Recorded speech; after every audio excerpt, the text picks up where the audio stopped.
What is up, everybody? Welcome to DFS by the Numbers. This is best bet for UFC Mexico City. Looking forward to the card coming up this Saturday. It's a tricky one. You know, we have a lot of very juice lines, probably the most chalky card I've seen maybe ever, but trying to find some value on this card. And we're going to break it all down today. Before we get into it, if you guys could do me a favor, like the video, subscribe to the channel, leave me a comment. All three of those things go a very long way. If you want to support me more, check out dfsbythenumbers.com and be on the lookout for the betting breakdown video Saturday morning, where you'll see what I put my money on and talk about the card from a betting perspective even more. And then also check out the live fight companion with me and Uncle Weezy on Saturday as well. All right. So before we get into it, the rules here really quick. We're going to use current odds. Just put these odds in not too long ago. Going to get 10 total bets, which means the rest of the fights are passes. So there are 13 fights, which means I'm going to be passing on 3 of the fights. To be honest, I wish I could pass on like 7 of the fights, but yeah, going to be passing on 3 of the fights. We're going to put 1 unit on each, and then there's going to be 1 best bet per card. And if I hit the best bet, the profit is going to double there. So those are the rules for best bet. Let's get into the first bet of the card, and it's going to kick off in the Damian Penis versus Wes Schultz fight.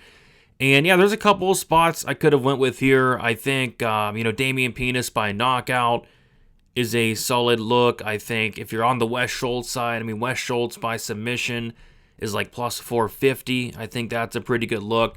But I'm going with what kind of covers both those outcomes. That's the under 1.5 rounds at minus 170.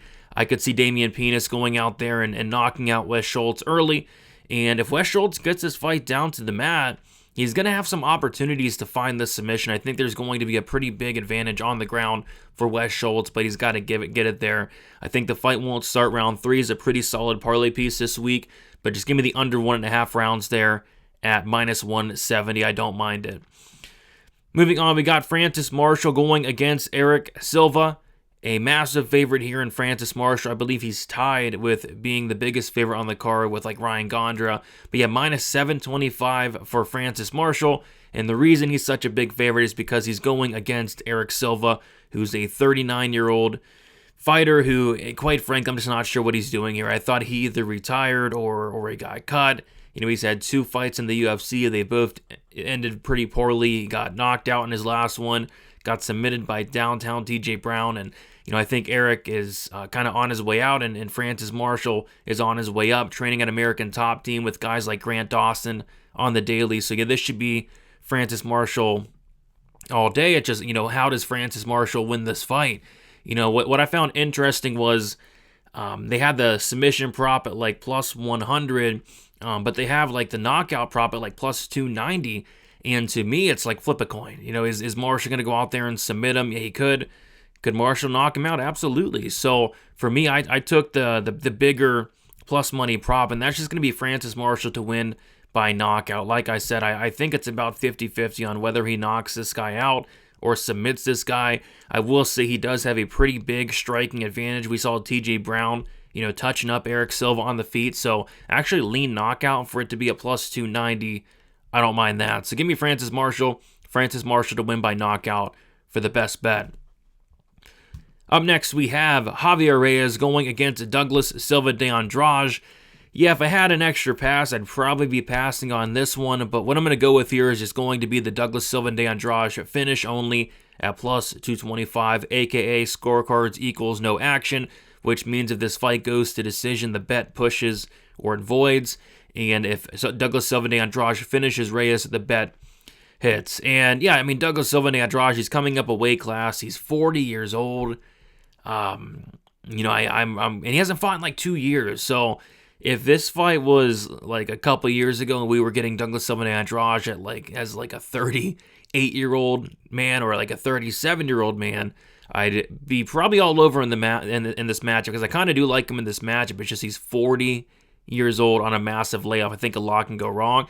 But I don't know. I'm not convinced Javier Reyes is that good of a fighter. He has a really good ground game if he gets to fight down to the ground.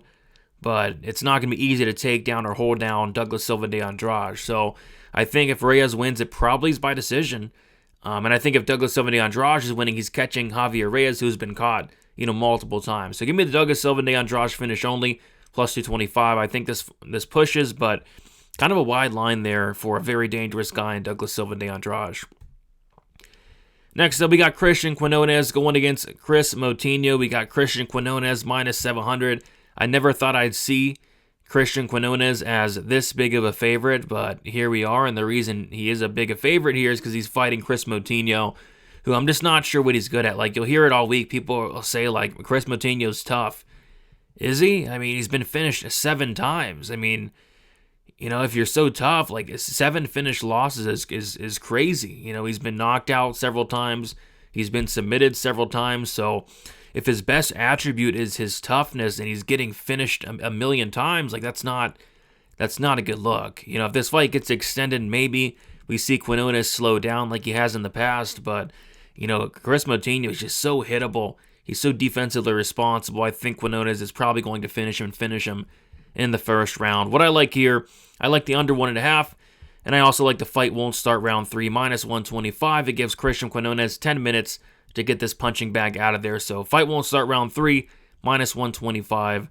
I think it's pretty generous, to be honest. Up next, we've got Ryan Gondra going against Jose Medina, and if I had another pass, it would be on this fight. I can't believe I have to give a best bet for this fight. This fight is absolutely disgusting. Ryan Gondra tied with being the biggest favorite on the card, and I'm not sold on Ryan Gondra, any way, shape, or form, but at the same time, he's going against Jose Medina, which may be the worst fighter to ever step foot in the UFC. So I don't know. I mean, I can see this fight playing out a bunch of different ways, but I think the majority of those ways is Ryan Gondra winning. I'm going to go Ryan Gondra decision here, plus 400. He could finish Medina early. He could knock him out. He could sub him. But the fact of the matter is, Medina, he is actually super tough. He has a brick for a head. And if this fight gets out of the first round, I think it's just going to get greasy. It's going to get sloppy. It's going to get disgusting. And I could see it going the full 15. So I'm going to go Ryan Gondra by decision. But this is borderline like a 100 gambler fight of the night for me. Up next, we got Santiago Luna going against Angel Pacheco. And yeah, I'm looking forward to Luna here. I mean, Luna's a guy that's must see. I mean, this guy is all offense, no defense. He's going to go out there and he's going to put on a show, win or lose. And he's going against Angel Pacheco. So another big favorite here in Luna. And he's going against Pacheco, who we haven't seen in a while. He's now, I think, 35 years old. And quite frankly, I'm just not sure Angel Pacheco's that great. He's very, very hittable. He blocks punches with his face. And I think that's going to get him in trouble here. Luna, I think he has multiple paths. He could go out there, he could wrestle, he could find a submission, but I think Luna's going to go out there and stand and bang with this guy. I think both these guys are going to stand and bang. I feel like both guys are going to test their chin like they do. I mean, Pacheco's landing almost 10 significant strikes per minute, and Luna, very, very hittable in his own right. So I think these guys are going to stand and bang until one man falls. And what's interesting here is Angel Pacheco's never been finished. But, I mean, he's almost been finished multiple times. Danny Silva almost finished this guy. And then we saw Colin Loughran very close to finishing him as well. So he's been hurt in the Silva fight, the Loughran fight. And Danny Silva and Colin Loughran, they're really not that dangerous. Santiago Luna is dangerous. Luna has a 100% finish rate. And I think Luna is the first person to finish Angel Pacheco. But I think he does it by knockout. I'm taking the fight ends by knockout at plus 132. Pacheco is a black belt in BJJ, so it's not like he's some bum on the ground, but Pacheco eats punches with his face, and I think he's going to eat some big shots here, and I think he's going to get hurt, and I think he's going to go down. So I like the fight ends by knockout, plus 132. There's not much of a difference between Luna knockout and the fight ends by knockout, and who knows, we could see Luna get dropped and finished as well, but, I like the fight ends by KO there at plus 132. Up next, we got Emmanuel Rodriguez going against Kevin Borhos. And yeah, I like Rodriguez here quite a bit. He's a massive favorite like everybody on this card. But yeah, he's going against Borhos. And yeah, on the feet, I feel like he's going to bring pressure. He's going to bring a lot of power for the division. He can also mix in some takedowns as well. I think he's going to have the better cardio. Just a lot more paths to win this fight. So I like Rodriguez inside the distance, minus 120. It could be a knockout. I think it could be a sub as well. But I think he's going to kind of break Borhos as the fight goes on. Maybe mixing in some takedowns, snatching up a neck. But Rodriguez hits very hard as well for a flyweight. So I like Rodriguez here, and I think he kind of breaks Borhos as the fight goes on. Give me Rodriguez inside the distance at minus 120.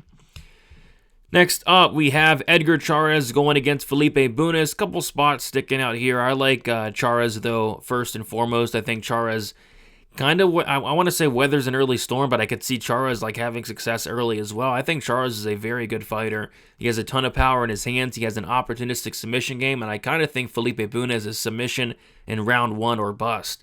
If Bunes is not getting that early submission, I think he's going to gas out in elevation. I think Charz is going to have the better cardio. I think Charz is a lot tougher, a lot more durable, and I think as this fight goes on, Charz is going to break Bunes in that second or third round.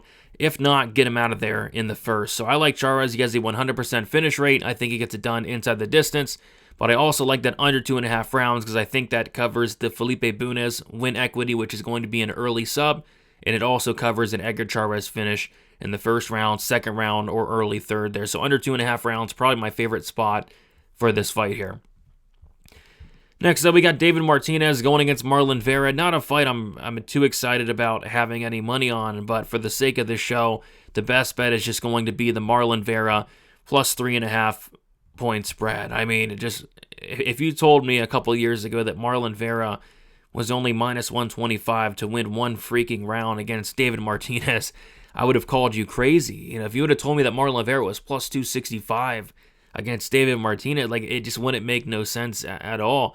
But the fact of the matter is, you know, Marlon Vera just doesn't really seem to care anymore. He just can't seem to get out of the first gear, can't seem to turn it up like he used to.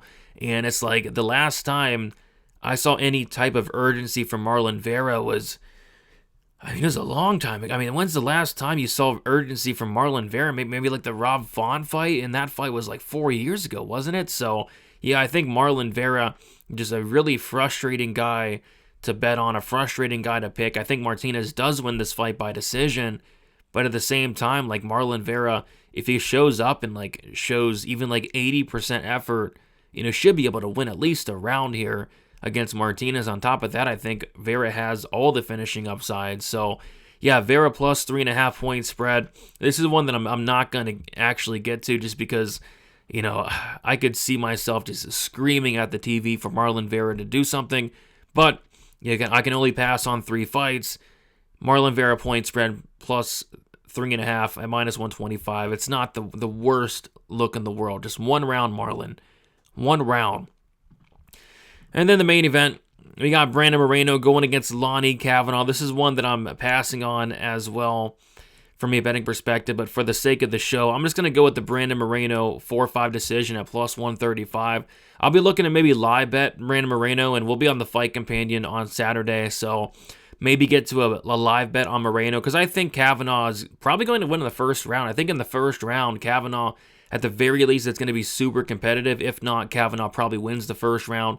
I just really struggle to see Kavanaugh go out there on short notice in Mexico City, in elevation, and put on a masterclass performance over the course of 25 minutes. I just don't buy it. I think Kavanaugh can look good early, but as the fight goes on, it's going to favor Moreno more and more. Like if this was a 3-round fight where Kavanaugh had a full camp, you know, if it's, you know, in the United States, if it's in anywhere else besides Mexico City, you know, with the high elevation, I'd go Kavanaugh here. In a 3-round fight, yeah, give me Kavanaugh plus 180, but it's that 5 rounds. I mean, this is the first 5-round fight for Kavanaugh. Moreno's been in like 10 plus 5-round fights. I gotta leave Moreno here. Not extremely confident in Moreno, and like I said, I might look to live bet him at a better price, but the pick for me has got to be Brandon Moreno there, and I'll go with the 4-5 decision at plus 135. All right. So those are the best bets. Yeah, to be honest, I wish I had like 7 passes, but it is what it is. For the best bet of the card, I'm just going to go with, I want to say the biggest plus money bet, but the biggest plus money bet is Deandra decision at plus 400. I don't want to do that, so I'm going to go with the second biggest plus money bet, and that is going to be just the Francis Marshall KO. You know, I feel like it's a 50-50 chance he subs him. It's a 50-50 chance he knocks him out. The submissions plus 100. The knockouts plus 290. Go out there and knock him out, Francis. Cash a nice plus 290. That's going to be the best bet for UFC New Mexico. There you guys have it. Thank you so much for watching. Do me a favor, like on your way out, subscribe to the channel on your way out, and be on the lookout for the betting breakdown video dropping Saturday morning, and then also the fight companion on Saturday with Uncle Weezy. Best of luck, everybody, from Mexico City. Be careful. It's a rough, chalky week, but should be a fun night of fights. And we'll talk to you soon. See you later.